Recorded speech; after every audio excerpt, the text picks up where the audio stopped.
Halo, Assalamualaikum warahmatullahi wabarakatuh. Kami dari kelompok 12 Universitas Teknologi Nusantara Bogor ingin menyampaikan materi tentang ERP. Pada kesempatan kali ini kami bertujuan untuk memenuhi tugas dari dosen kami, Bapak Agung Triputrantu, pada mata kuliah permodalan bisnis. Semoga bermanfaat.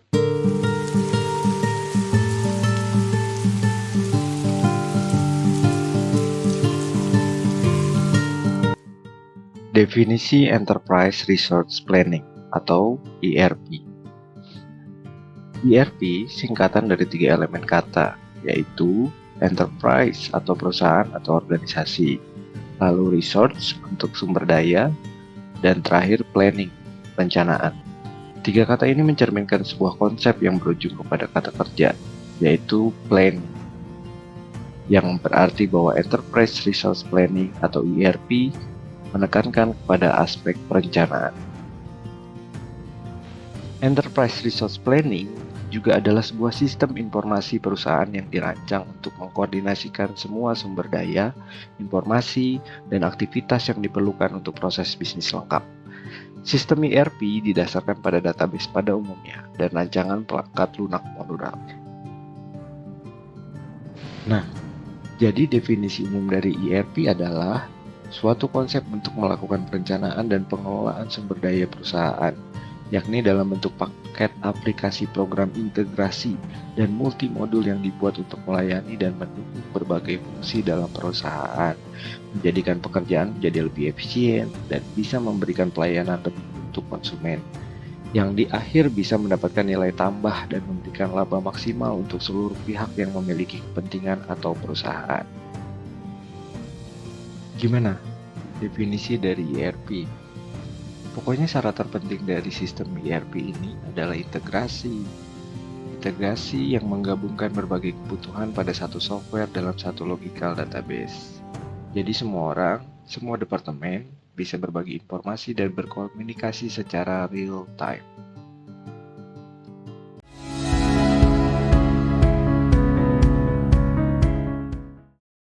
Lanjut ke konsep ERP. Menurut OLS pada tahun 2004, konsep dasar dari Enterprise Resource Planning atau ERP adalah sebagai berikut. Yang pertama, Enterprise Resource Planning atau ERP tersusun atas paket software komersial yang bisa dijadikan jaminan integrasi yang mulus terhadap semua aliran informasi di perusahaan, cakup keuangan, akuntansi, sumber daya manusia, rantai pasok, dan informasi konsumen. Lalu yang kedua, Sistem Enterprise Resource Planning atau ERP merupakan paket sistem informasi yang bisa dikonfigurasikan, yang mengintegrasikan informasi dan proses yang memiliki basis informasi di dalam dan melintas area fungsional dalam suatu organisasi. Dan terakhir, yang ketiga, satu basis data, satu aplikasi, dan satu kesatuan antarmuka di semua enterprise.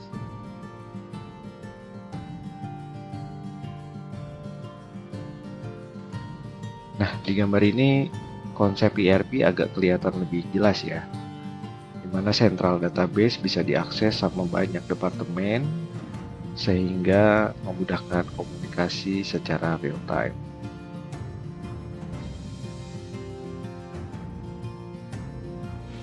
Setelah tahu definisinya, lalu konsepnya, kita pindah nih ke tujuan dan peranannya dalam organisasi.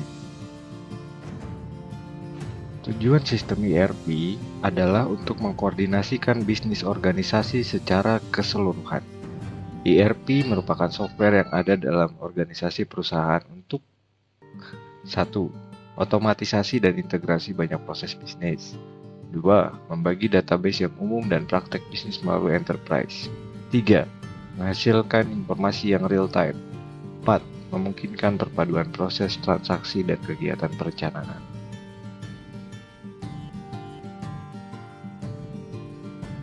Enterprise Resource Planning dalam klasifikasi sistem informasi.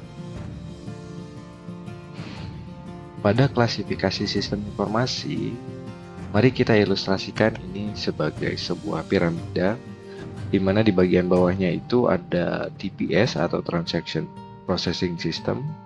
Mereka ini yang mengenangani aktivitas operasional sehari-hari. Lalu di atasnya itu ada Decision Support System atau DSS. Mereka yang mendukung pengambilan keputusan dengan analisis data. Lalu ada Executive Information System atau AIS. Itu mereka yang menyediakan informasi strategis untuk eksekutif. Nah, semuanya ini diintegrasikan oleh ERP, baik fungsi dan proses organisasi itu ke dalam satu sistem terpusat.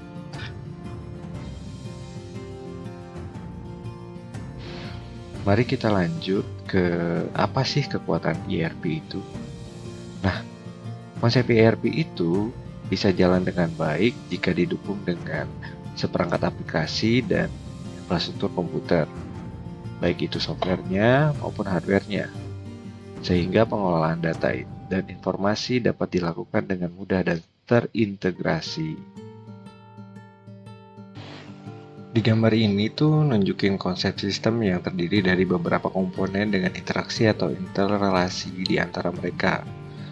Seperti kita bisa lihat ada input, itu bisa kita artikan seperti data atau bahan mentah yang masuk ke dalam sistem. Lalu diproses melalui berbagai komponen atau elemen pada gambar. Proses ini diwakili oleh kotak-kotak seperti A, B, C, D, E yang saling terhubung. Ini nunjukin interaksi dan alur antara elemen dalam sistem. Terus ada output. Nah, output ini itu hasil dari dalam sistem yang berupa informasi atau produk jadi yang keluar dari sistem. Nah, hubungan antara komponen dalam sistem ini yang ditunjukkan sama garis-garis penghubung antara elemen A, B, C, D, dan E ini menggambarkan bahwa setiap komponen saling berkaitan dan berkontribusi dalam memproses input untuk menghasilkan output. Dengan demikian, ilustrasi ini menggambarkan bagaimana elemen-elemen dalam sebuah sistem saling berinteraksi untuk memproses input menjadi output yang diinginkan.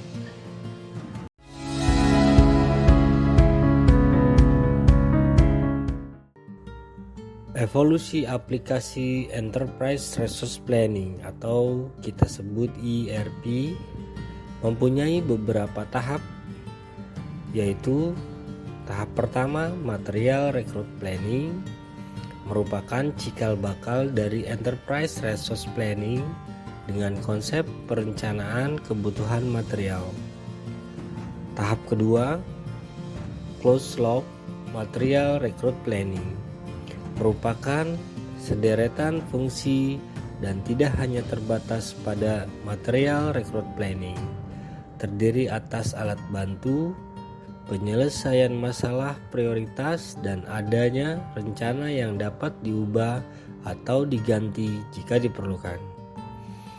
Tahap ketiga, Manufacturing Resource Planning, merupakan pengembangan dari Closed Loop Material Recruitment Planning yang ditambahkan 3 elemen, yaitu perencanaan penjualan, operasi, antarmuka keuangan, dan simulasi analisis dari kebutuhan yang diperlukan.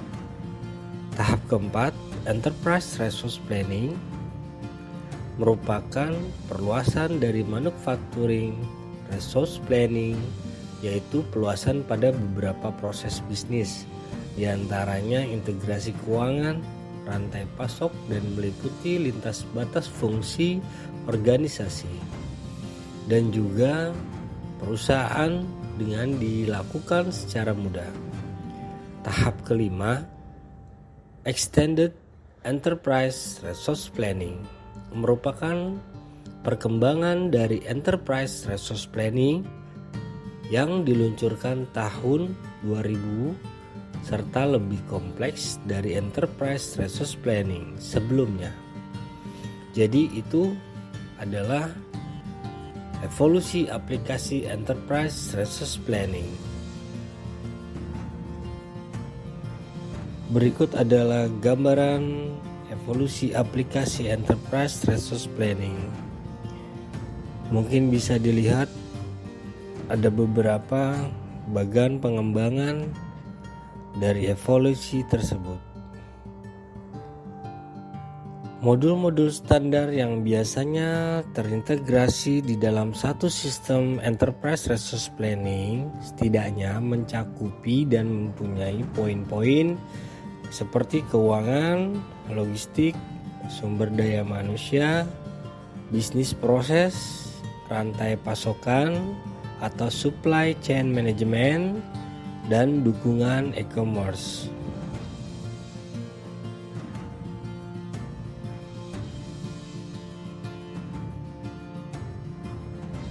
Ada 3 jenis pendekatan untuk melakukan implementasi enterprise resource planning, yaitu yang pertama the Big Bang, strategi penerapan seluruh modul dalam paket ERP secara simultan di seluruh perusahaan.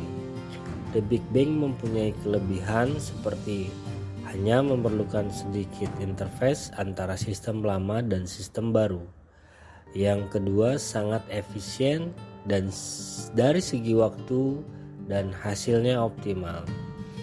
The Big Bang juga mempunyai kekurangan seperti implementasi yang kompleks sehingga resiko kegagalan tinggi. Yang kedua, step by step atau phased approach, melakukan implementasi sedikit demi sedikit. Tahap selanjutnya berkonsentrasi mengimplementasikan modul yang terkait. Keseluruhan proses bisnis harus terlebih dahulu disiapkan. Step by step mempunyai kelebihan. Yang pertama, kompleksitas dapat dikurangi. Yang kedua, memungkinkan terjadinya perbaikan proyek yang akan datang akibat konsultasi internal. Yang ketiga, ongkos tidak terlalu membebani. Step by step pun mempunyai kekurangan seperti waktu implementasi keseluruhan lebih panjang. Yang kedua, manfaat ERP hanya dapat dirasakan sedikit demi sedikit, akibatnya hasil tidak optimal. Poin yang ketiga, small bang atau pilot approach. Pembuatan model implementasi pada salah satu seat atau fungsi perusahaan sebagai pilot project dan diteruskan ke fungsi atau seat yang terkait. Small bang mempunyai kelebihan seperti biaya relatif rendah, kompleksitas berkurang, dan small bang pun mempunyai kekurangan seperti membutuhkan banyak customizasi akibat adanya operasi spesifik antar site. Berikut adalah jenis-jenis pendekatan untuk melakukan implementasi enterprise resource planning. Berikut adalah gambar di mana 3 jenis pendekatan implementasi enterprise resource planning dari the Big Bang, step by step, dan small bang.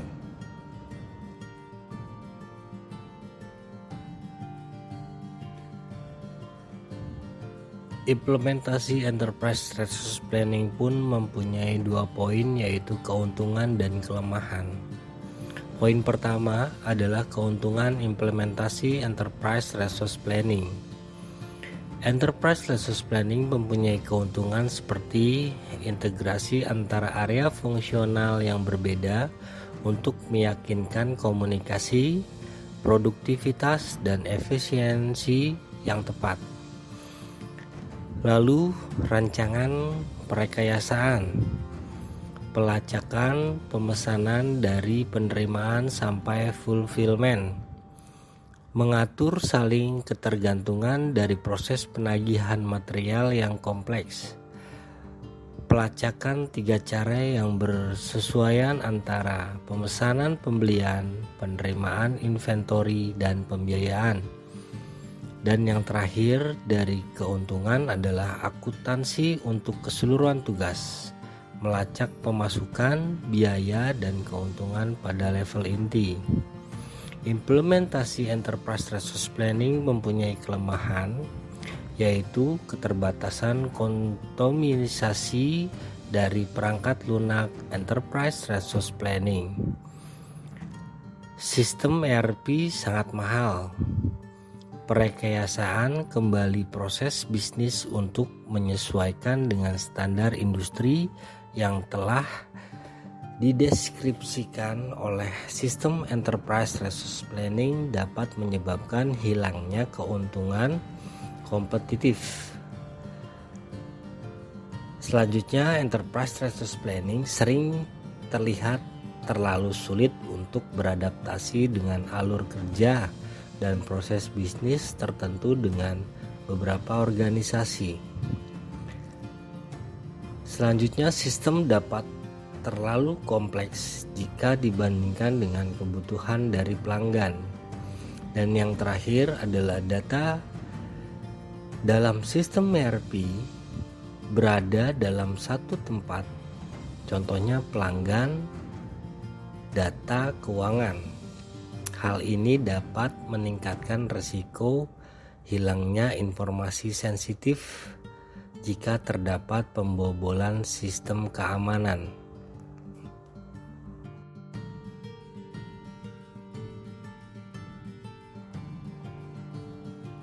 Berikut ini adalah sebagian kecil manfaat dengan diaplikasikannya Enterprise Resource Planning bagi perusahaan. Manfaat ini ada 3 jenis, yaitu yang pertama, integrasi data keuangan yang mempunyai manfaat untuk mengintegrasikan data keuangan sehingga top manajemen bisa melihat dan mengontrol kinerja keuangan perusahaan dengan lebih baik. Yang kedua, standarisasi proses operasi. Menstandarkan proses operasi melalui implementasi best practice sehingga terjadi peningkatan produktivitas dan penurunan inefisiensi dan peningkatan kualitas produk. Yang ketiga, standarisasi data dan informasi. Menstandarkan data dan informasi melalui keseragaman pelaporan, terutama untuk perusahaan besar yang biasanya terdiri dari banyak bisnis unit dengan jumlah dan jenis bisnis yang berbeda. Berikut adalah 3 poin manfaat menggunakan Enterprise Resource Planning bagi perusahaan.